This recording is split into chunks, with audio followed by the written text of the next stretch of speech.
Salut à tous, Steve, supporter of Marseille. J'espère que vous allez bien, que vous avez tous passé une bonne semaine, soit en vacances, soit au travail. Fin du mercato ce soir à minuit. Avant de vous parler de vous faire un mini bilan du mercato olympien, on va parler ensemble et analyser les adversaires que l'OM a eu au tirage de l'Europa League. Alors j'ai pris des notes bien sûr parce que je ne peux pas tout retenir de tête et en général, même pour moi, c'est des recherches et des choses que je fais pour voir l'adversaire, connaître et tout. Mais là, je vous le retranscris donc avec des sources fiables et mes notes à moi. Donc d'abord, l'Asiodrome. L'Asiodrome, bon, on va pas le présenter. Un club majeur en Italie, avec des internationaux dans l'équipe, Ciro Immobile ou d'autres. Voilà, c'est une équipe qui sera à prendre au sérieux. Après, à côté de ça, la Lazio ne me fait pas plus peur que ça. Je ne nous estime pas inférieurs à la Lazio. L'année dernière, elle a fini 5e de Serie A. Là, elle attaque la Serie A par 2 défaites en jouant contre les deux gros Juve et le Napoli. Bon, il y a des internationaux. À domicile, ça va être une chaude ambiance, mais je ne m'inquiète pas, nos ultras qui feront le déplacement sauront répondre à ça.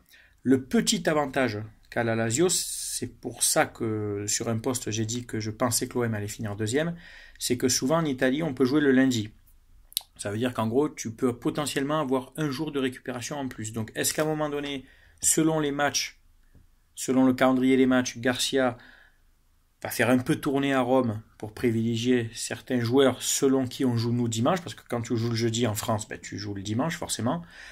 Et la Lazio, s'il joue le lundi, va peut-être vouloir plus miser. Ce n'est que des suppositions, je dis les gars, je fais attention, voilà, j'ai pensé à ça, j'ai eu ce critère-là, disant, bon, la Lazio aura peut-être un jour de récup en plus, etc. Bon, nous, l'Europa League, on sait qu'en jouant le dimanche, souvent, le jeudi, selon contre qui on joue, on fait un peu tourner, on se fait accrocher. Mais je nous vois sortir du groupe sans problème en finissant minimum deuxième. Voilà. Limassol. Alors Limassol, au début, j'ai repensé comme vous à l'AEL Limassol qu'on avait joué en 2012-2013, où on avait battu 5-1 à l'aller, et puis on avait envoyé l'équipe des U15 là-bas à Limassol, où on avait perdu. Enfin bref, c'était une défaite sans importance, puisque on laissait tomber l'Europa League, on avait envoyé les jeunes. Là, non, c'est l'Apollon Limassol, l'autre équipe de la ville de Limassol, qui a fini second l'année dernière du championnat de Chypre, derrière Nicosie. Bon, les gars, c'est voilà, championnat de Chypre, Limassol, il n'y a même pas à discuter, même pas à avoir peur. C'est une équipe qui a fait 3 tours plus le tour de barrage d'Europa League. Donc j'ai regardé, ils ont déjà fait 8 matchs d'Europa League. Donc voilà, ils sont bien chauds, ils sont bien rentrés dans le rythme, championnat et coupe.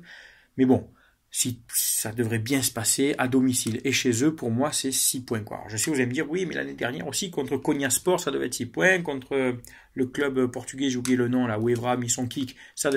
Je sais. On s'est renforcé, on prend de l'expérience. Pour moi, j'estime qu'on est l'Olympique de Marseille. C'est 6 points. Voilà, c'est 3 points et 3 points. On n'est pas à l'abri, les gars. Mauvais match, carton rouge, etc. Penalty, tu perds 1-0, connement. Et Francfort. Donc Francfort, c'est une équipe qui a fini 8e de Bundesliga l'année dernière, mais qui s'est qualifiée suite à sa victoire en Coupe d'Allemagne contre le Bayern de Munich. Alors attention, il ne faut pas se fier qu'à ça. Voilà, ils ont gagné la Coupe d'Allemagne contre le Bayern, mais l'équivalent du trophée des champions en Allemagne, le vainqueur de championnat contre voilà, etc. Bon, ils se sont fait éclater, quoi. Ils ont perdu ce match-là, là, 5-0. Donc voilà, Francfort, bon, c'est bien sympa. Il y a quelques joueurs de bonne facture, de bon niveau allemand, mais il me semble que Kevin Trapp, le gardien parisien, est prêté là-bas, mais voilà, normalement, il n'y a pas non plus à craindre. C'est une équipe à prendre au sérieux parce qu'il y a des bons joueurs, voilà, rugueux, des joueurs habitués au niveau allemand et un peu européen, mais ça devrait bien se passer aussi. Voilà, donc je ne m'inquiète pas pour cette phase de poule d'Europa League, et puis j'espère qu'on fera mieux que l'année dernière, donc qui veut dire faire mieux, voilà, tu as compris.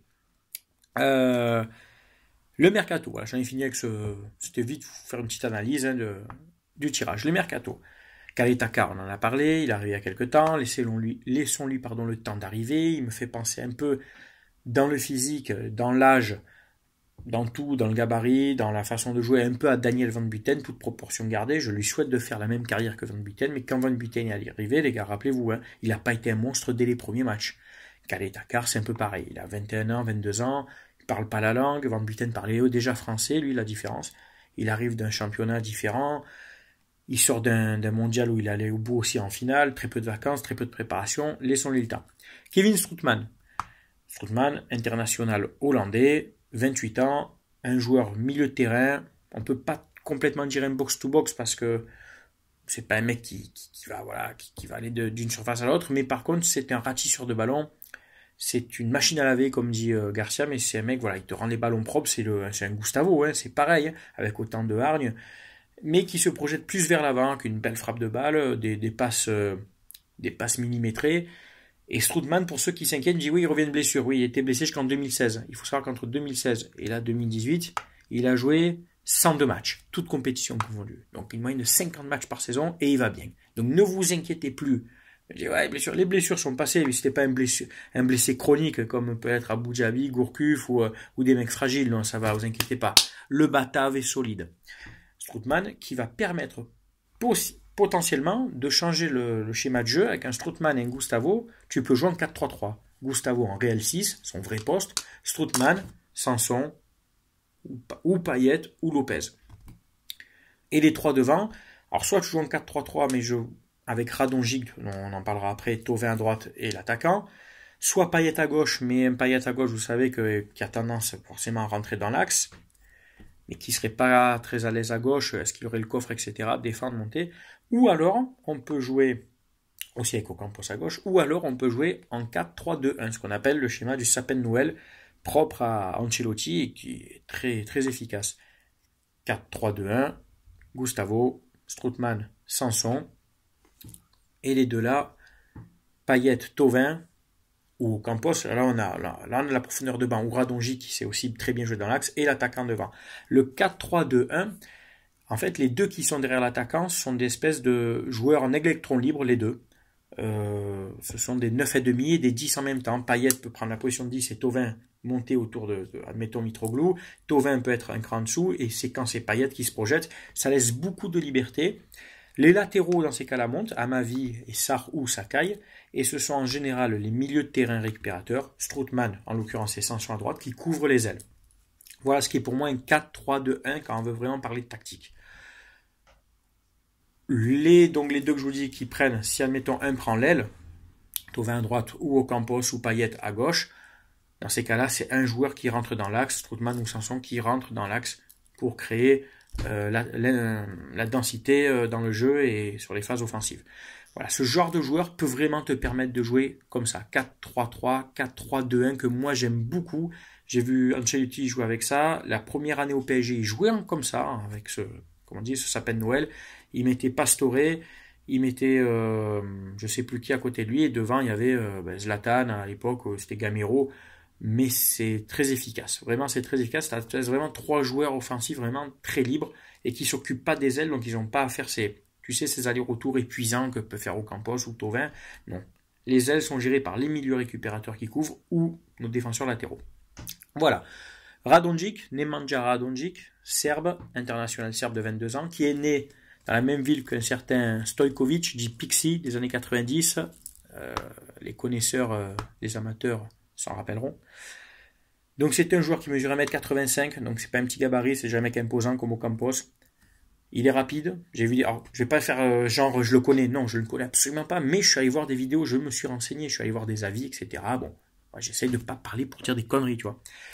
Il est rapide, percutant, verticalité dans son jeu, très bon dribbleur du pied gauche, avec la balle qui colle au pied, très belle frappe du gauche, mais il sait aussi très bien jouer du pied droit. C'est un joueur qu'on peut dire assez complet, jeune, donc il y aura, si on veut parler au niveau commerce, au niveau argent, qui a une belle progression, donc une belle plus-value à faire, puisqu'on ne l'a pas payé si cher que ça. Mais c'est un joueur, je pense, qui a une force de caractère et qui pourra s'imposer. Donc soit il pourra jouer dans le cœur du jeu, en numéro 10, ou dans le 4-3-2-1, comme je vous dis, soit ailier gauche pour changer avec Ocampos, soit aussi ailier droit. C'est un joueur qui peut rentrer sur son pied gauche. Enfin, il est assez complet, assez polyvalent, il est grand, robuste, et il va nous apporter cette variété dans le jeu qu'on n'avait pas. Alors, Thauvin est gaucher, c'est vrai, mais Thauvin est vraiment à l'aise à droite. Peut-être en 10, mais je ne le vois pas sur le couloir gauche. Radonjic va t'apporter cette variété, cette polyvalence sur tout le plan offensif, sur toute cette ligne offensive derrière l'attaquant, que ne nous apportait pas, par exemple, un NG ou un Campos à qui je ne crache pas dessus. Attention, parce que je le vois, comme je l'ai dit, je peux même le voir en neuf, moi, au Campos, il n'y a pas de problème. Mais qualité de dribble et la technique, pour moi, il a un plus par rapport à Ocampos et NG. Voilà. Sinon, c'est tout. Rien à dire de plus. Voilà, c'était ma petite intervention. Tirage d'Europa League, Mercato et tactique. N'hésitez pas à commenter. On respecte les avis de chacun avec moi. Vous le savez. Ici, on parle foot. On est là pour débattre de tactique, pour échanger ballon. Vous le savez. Vous pouvez inviter vos amis. Tout le monde est le bienvenu sur ma page. Forza l'OM. Allez l'OM. Fin du mercato ce soir avec peut-être une surprise. Pour l'attaquant, pour Moïskine de la Juve, ça risque d'être un peu cramé. Pour Dembélé, à voir.